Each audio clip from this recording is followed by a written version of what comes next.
Witajcie. Dziś kolejny materiał z Manticorem. Jestem na takim polu testowym z celami niskoprzewodzącymi. Ja te pole testowe założyłem tutaj dlatego, że ta ziemia jest, jak się to mówi po angielsku, hot. Ona jest pełna żelaza tutaj.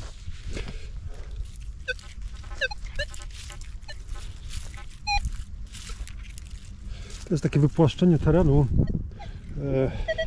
Jakieś tutaj osadnictwo chyba kiedyś istniało. Z tego powodu dużo jest drobnego żelaza, ale również większego, jakichś gwoździ kutych.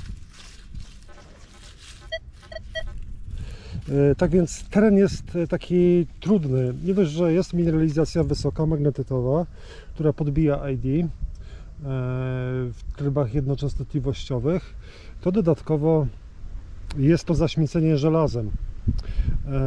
I dlatego założyłem tutaj sobie takie mini poletko testowe z celami niskoprzewodzącymi. Więc jest tutaj 10-groszówka, ale jeszcze nie ta z żelaznym rdzeniem. Jest moneta srebrna. To jest jeden krajcar, ale to jest krajcar XVIII-wieczny. On ma może gdzieś 15 mm średnicy. Taki lekko przygięty, jakiś tam pruski, prawda? Taki dosyć popularny krajcarek, nie? XVIII-wieczny. A tutaj pod tym niebieskim kapslem jest kawałeczek brązu. Wszystkie te cele, ich charakterystyka to jest to, że są celami niskoprzewodzącymi, czyli po prostu celami drobnymi. Są to cele drobne w trudnym terenie. No i chciałem Wam zaprezentować dzisiaj cewkę 9-calową. Faktycznie jest to teraz niesamowicie, że tak powiem, leciutki wykrywacz, przyjemny. No i ustawienia. Jest multi-frequency, jest wzór audio, można powiedzieć, jest enchanted, to znaczy zaczarowany albo chyba zaklęty, ale chyba nie wiem, tak mi się wydaje. Co dalej w ustawieniach? Tu jest standardowo. Stabilizator jest na 0 na pewno. Co do wycinanych, wyglądają one następująco.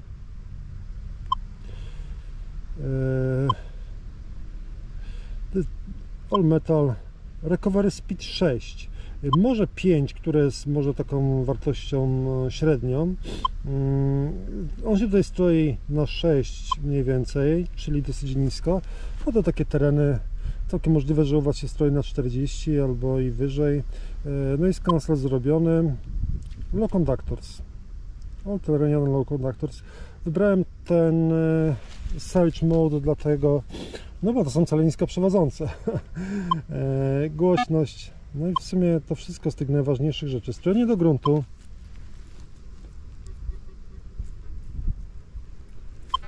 Na 6. Tak więc pierwsze 10-groszówka. One, te cele, te dwie monety, te cele monetarne można powiedzieć, to są gdzieś na 18 cm, ale to w sumie nie ma żadnego znaczenia, bo to jest duża głębokość jak na ten teren. No i zaczynamy.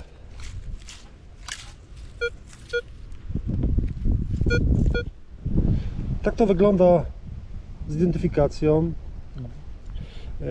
Identyfikacja w wielu wykrywaczach składa się, znaczy inaczej. Podjąć decyzję na temat kopania, no to macie trochę informacji, prawda? Macie audio, jaki ten dźwięk jest, macie głębokość, jaka ona jest, macie identyfikację cyfrową, no i macie identyfikację na tych wycinankach, prawda? Dodatkowo oprócz tego macie pinpoint, który w wielu wykrywaczach daje więcej informacji niż na przykład identyfikacja numeryczna na wyświetlaczu. Więc tak, zaczynamy jeszcze raz. 13. No i tutaj na dole się pokazuje ten cel. Pinpointik.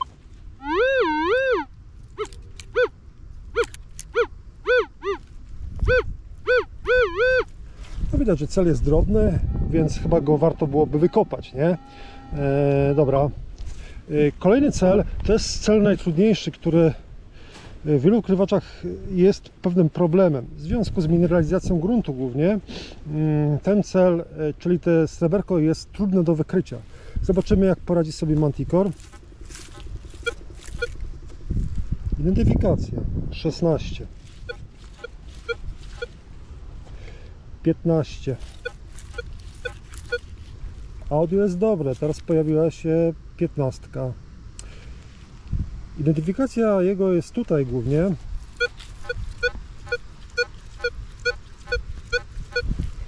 Tu i tu, przy spunktowaniu. Wiadomo, że, wiecie, ja bym powiem tak, logika wykrywaczy Minelaba jest taka, że jeśli idziecie w terenie i jest jakiś cel problematyczny, to akurat teraz go nie znajduję z tą cewką, to pierwsze walnięcie jest kolor. Po prostu pik.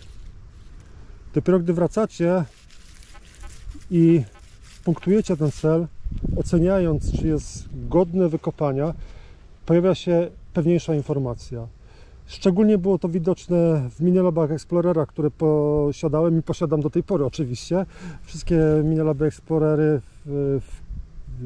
we wszystkich wersjach w ilości może 6 z różnymi cewkami. No ale nieważne, bo to nie temat Explorera, nie? Ale tam też tak było, że w Minelabach jest tak, że ten wykrywacz, pierwsze jest piknięcie wysokie, wracam, punktuję żelazo, idę dalej. 100% żelazo, nie? I tutaj jest bardzo podobnie, nie? Więc audio wskazuje na to, że ten cel jest celem dobrym. Prawda? Ktoś mi kiedyś powiedział w związku z tym celem, żebym wyłączył te czerwone cyferki, bo w sumie racja, nie? Bo to jest najlepszy scenariusz, żeby nie wykopać te czerwone cyferki, nie? No ale tak, zobaczcie tutaj. Ja tutaj wyczaiłem w tym miejscu mniej więcej, znajduje się sygnał, który określiłbym jako żelazo. Jest tam jakiś też cichy kolor, prawda? Ale przy spunktowaniu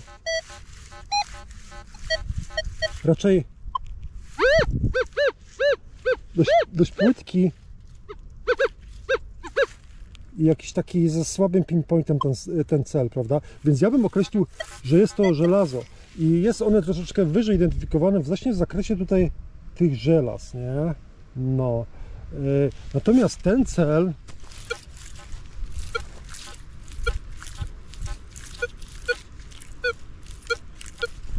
jest uparcie identyfikowany na 15 i znajduje się tutaj, czyli jest w zakresie, jakby to powiedzieć, żelaza nisko przewodzącego, czyli żelaza po prostu drobnego, dlatego że ten zakres tutaj dotyczy żelaza drobnego, z tego co zauważyłem. I największy problem właśnie w Manticorze jest taki, że jeśli chcemy wykopywać te problematyczne i trudne cele, które inni nie znajdują, musimy wykopać trochę żelaza drobnego. W tym wykrywaczu nie ma żadnego problemu z żelazem większym, powiedzmy gwoździami i plus gwoździe. Nie zauważyłem takich problemów. Jedynym problemem jest to drobne żelazo. Ale ten problem, to jest taka ciekawostka, istnieje również w wersie. Jeśli wersę ustawicie, włączycie tam dosyć wysokie wspomaganie obiektów punktowych, ustawicie program Park, to i powiedzmy niskie filtry żelaza, to często będziecie mieli taką sytuację, że będziecie wykopywali pewne problematyczne żelazo drobne, nieduże, ale drobne, nie? I będzie identyfikowane, z tego co badam, tam 24. Ja też wszystkiego nie pamiętam, bo tych wyraczy jest za dużo i ja po prostu czasami coś tam nie powiem, bo sobie pamiętam, bo używam czegoś innego, ale taka tam jest tendencja, prawda? Ale dzięki temu ten program jest programem jakby takim na specjalne miejsca i specjalne cele, prawda? Dobrym, nie? Samo tutaj, no po prostu nawet w tym programie ten wykrywacz fajnie to znajduje, ale kwestia identyfikacji jest średnia. Czy bym to kopał? Posługiwanie się wykrywaczem metali, nawet tak drogim w sumie jak jest Manticore, to nie jest tak, że zapłacicie pieniądze i ten wykrywacz nie dość, że wam będzie znajdował dukaty, to wam jeszcze zrobi pranie i obiad ugotuje, nie? To tak nie ma po prostu, nie? Tu się trzeba po prostu też postarać i trzeba, tak jak ja to mówię, podłączyć sobie tutaj wtyczką mózg do tego wykrywacza, bo dopiero wtedy to nabiera jakiegoś tam kolorytu, nie? A jeśli będziecie kopali tylko cele takie pewne, czyli znajdujące się na linii, możecie tak kopać, nie? Ale to się by trzeba zastanowić, czy nie warto kupić po prostu wykrywacz, na przykład Golden Maska 4, nie?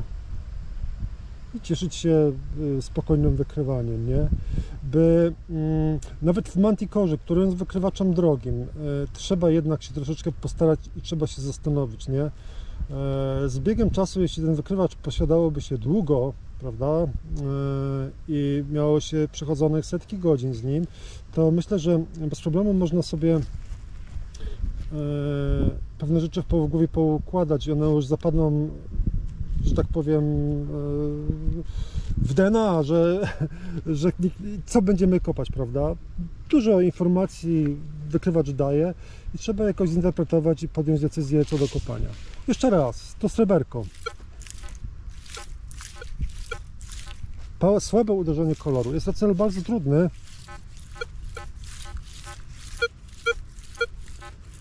Przy punktowaniu czasami się przebija ta już powiedzmy plusowa 14, 11, więc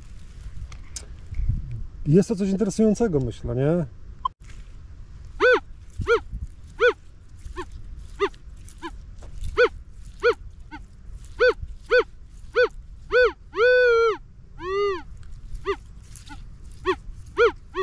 No, żal by nie było nie wykopać, nie?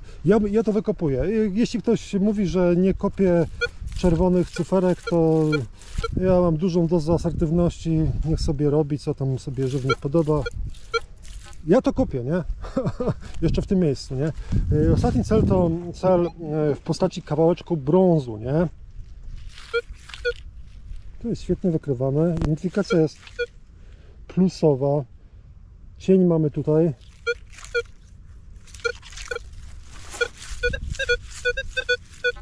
Tu jest aż podwójny.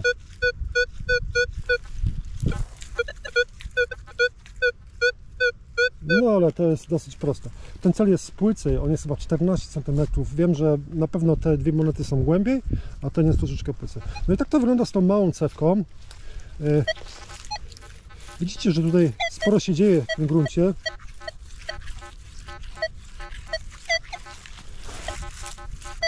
Tu jest rozsyp żelaza, on jest wyżej identyfikowany. No cóż, może w takim razie tą czułość na 23. Co się będzie działo? Wiadomo, tak jak w każdym wykrywaczu, czułość potrafi czasami przeszkadzać wysoka.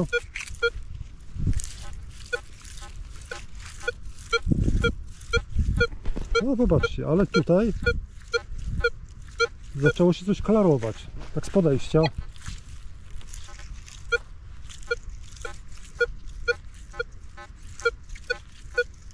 Czasami pojawia się tutaj 17 już i numerki są, że tak powiem, już plusowe.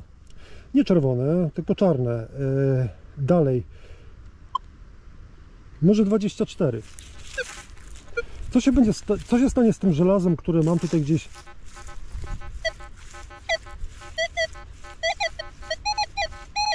No myślę, że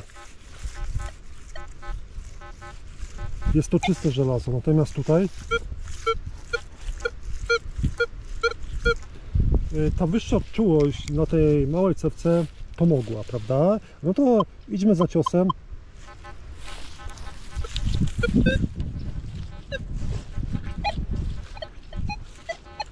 Tu już się za dużo pokazuje. 25.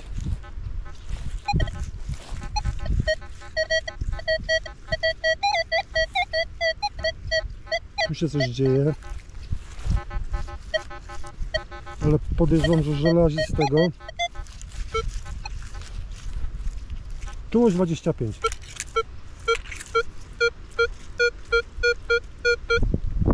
sreberko. Tu jest to żelazo.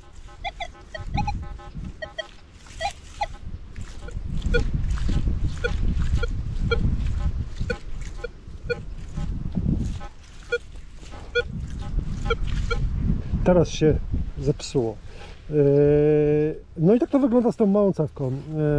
Może jeszcze pokażę Wam, jak to będzie wyglądało z drugą, czyli z 11. Jak to będzie, czy będzie lepiej, czy będzie gorzej. No tak, ceweczka jednostocelowa założona na wykrywacz. Zmniejszę tą czułość do tych wyjściowych 22. Co do pozostałych ustawień, one są niezmienione. Spróbuję jeszcze sprawdzić, jak ten grunt będzie się tutaj zachowywał.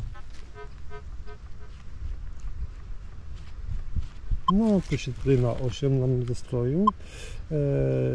Tu ja nic nie zmieniłem. Dalej są cele nisko przewodzące, czyli po prostu drobne. Recovery speed jest na 5, czyli taka średnia wartość. Program All-Terrainian. Zaczynamy. Pierwsze to będzie pierwsze pokażę Wam stabilność tego wykrywacza.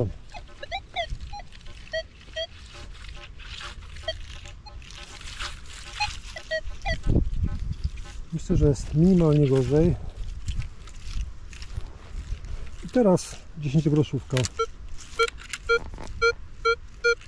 Myślę, że doskonale wykrywacz cichutko. I pewnie to identyfikuje. Tak to wygląda. To jest moneta głęboko, to jest mała moneta i trudny cel. To 18 cm, więc jest wynik, myślę, ok. Teraz tak, teraz przechodzimy do tego sreberka nieszczęsnego. Tu jest żelazo, które wydaje mi się, że jest pewniej identyfikowane w strefie żelaza.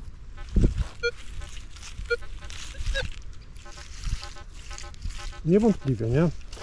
Natomiast sreberko.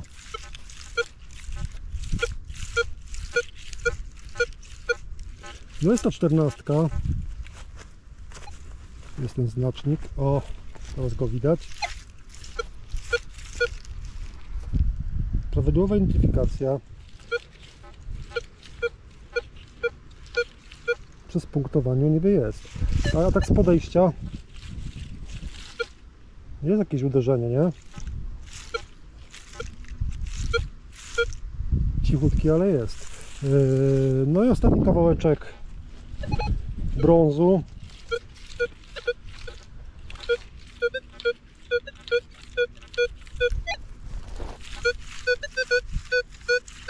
No bardzo przyjemnie. Bezproblemowo. Co ja tutaj mógłbym jeszcze ciekawego Wam pokazać i coś zmienić, nie?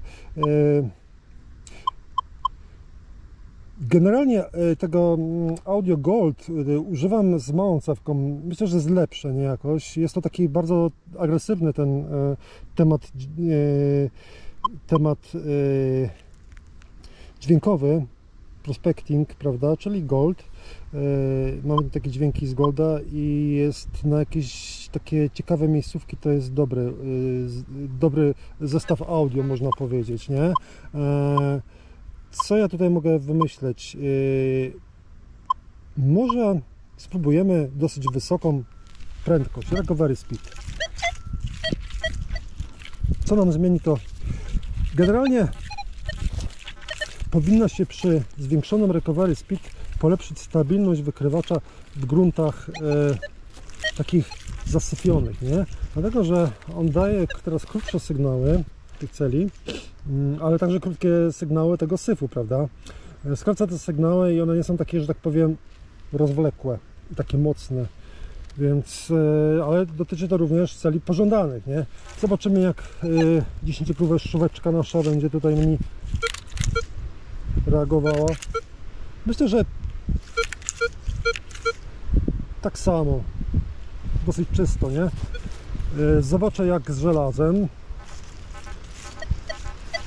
Bardzo stabilnie to żelazo na tej cewce i to jest żelazo, bo porównajcie sobie z tym celem.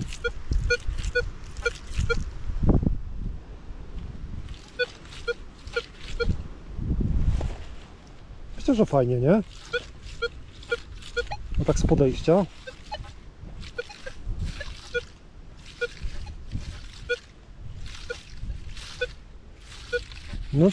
No jasne, no chyba każdy by to, że tak powiem, wyczaił. To jest troszeczkę bardziej cichy, no bo wiadomo, ta recovery speed jest wyższa, nie? Trochę nam to tam wyciszyło. Zobaczcie. Jak przy takim wolnym zamiataniu. A przy szybkim już nie. Mimo że jest recovery speed 7. No cóż, no takie no, dzisiejszy taki filmik dotyczący wojowania z Manticorem i ogarniania, jak to działa i jak to słychać w ogóle. Tu nie ma żadnej filozofii. No wiadomo, no, tak jak powiedziałem, no, samo wydanie pieniędzy w tym wykrywaczu i liczenie na to, że zrobić coś za Was mija się z celem. Trzeba wydać pieniądze i trzeba myśleć, trzeba, tak jak z każdym wykrywaczem, nie można patrzeć się na ten aspekt cenowy, tylko po prostu trzeba się do niego podłączyć, tą głowę do niego i zacząć myśleć i oceniać, co tam kopać, co nie kopać, nie? Wszystko ma swoje plusy i minusy, również wykrywacze mają, każdy wykrywacz ma jakieś tam plusy i minusy. I tych plusów w Manticorze rzeczywiście jest bardzo dużo. I to jest bardzo ciekawy wykrywacz do, że tak powiem, zabawy i do rozgryzania. Daje mi to niezłą zabawę, no bo oprócz kopania dziur i wyciągania samych wspaniałych, że tak powiem, rzeczy, to jeszcze dla mnie dużą częścią tego hobby jest zabawa właśnie z tymi wykrywaczami, poznawanie ich, nie? Ten aspekt, myślę, by wykopać więcej, to już wiele, wiele lat temu minął. No bo to przecież już przeszło 30 lat z tymi sprzętami. To już nie ma takiego parcia na tego fanta, jak to mówią. No, ale mam parcie właśnie na zabawę z tymi nowoczesnymi wykrywaczami. No bo to tak, wiecie, no, każdy facet to trochę mały chłopiec, nie? Jak mój syn był mały, to na przykład zbierał karabiny przy mojej wydatnej pomocy i wsparciu finansowym.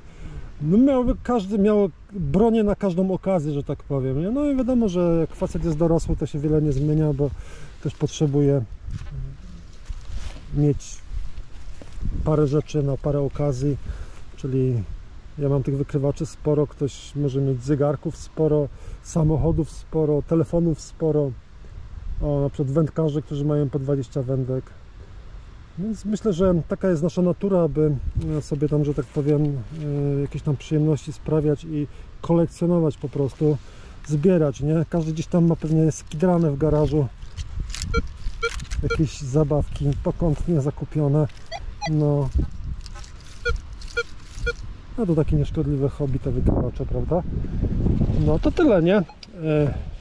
Na dzień dzisiejszy film taki, że tak powiem, brzydko bym powiedział, skąd taka prezentacja, można powiedzieć, możliwości Manticora. Tak z ciekawostek Wam powiem, że królem tego pola testowego tutaj to jest Versa, która nawet na fabrycznych ustawieniach tutaj wszystko łyka bez żadnego problemu. No ale znowu w innych miejscach jednak ta Versa odstaje, nie? Więc to znowu taki przyczynek do tego, że ten świat wykrywaczy jest bardzo zróżnicowany i nie można oceniać, czy jest lepszy, czy gorszy, czy wykrywacz, który kosztuje 3200 jest lepszy w takim razie od wykrywacza za 9000, czy tam mniej, nie wiem. No, można patrzeć to z każdego boku i ja naprawdę nie wiem i nie odpowiem. Każdy jest dobry na jakąś tam okazję. Na dzisiaj to wszystko. Trzymajcie się. Do usłyszenia.